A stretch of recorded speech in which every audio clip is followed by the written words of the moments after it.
John chapter 9. Now as Jesus passed by, he saw a man who was blind from birth.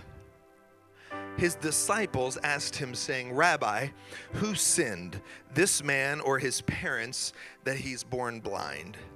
And Jesus answered, neither this man nor his parents sinned, but that the works of God should be revealed in him. The question of the ages. How did this happen?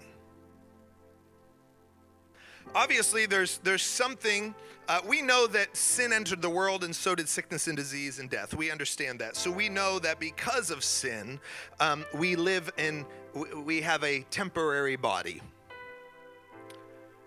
But these are the people closest to Jesus. These are the disciples of Jesus. They've been learning the things of the kingdom, and they have a question for him because they perceive that somebody did something that caused something.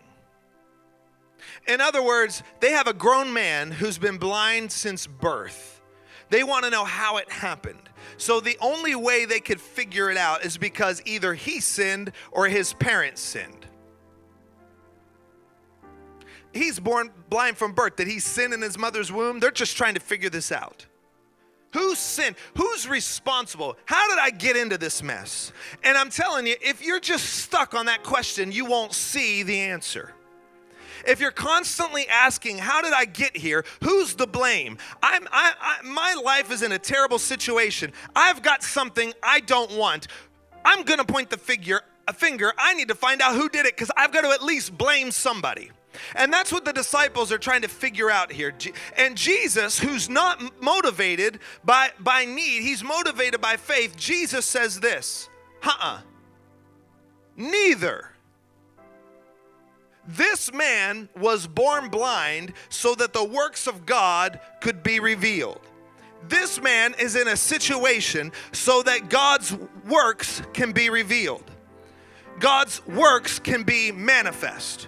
And let me tell you what happens. Of course, we know the story. The man gets healed. So God does a work in a man's life. This man, I don't know how old he was, 30 years, 40 years, 50 years. He had been walking daily blind. But then something happened and he harvested a future that I don't even think he was ready for. I don't know if this man had been crying out, waiting.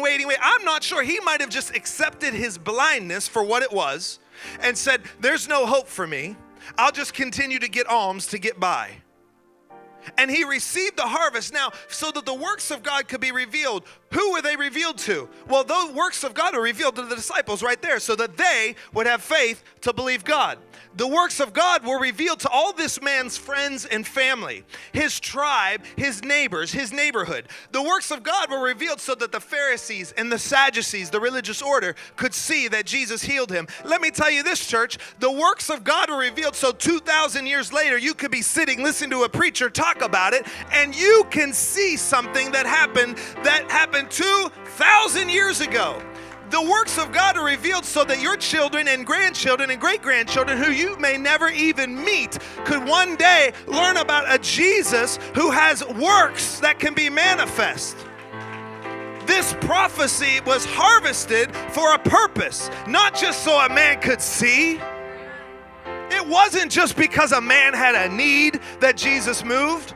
We want to believe that. We want to look at it and say, oh, I have a need and Jesus is going to meet it. Well, yeah, he's going to meet it, but it's for a bigger purpose. It's not just to get you healed. It's so God's works could be manifest in you. And so you're a display of the kingdom.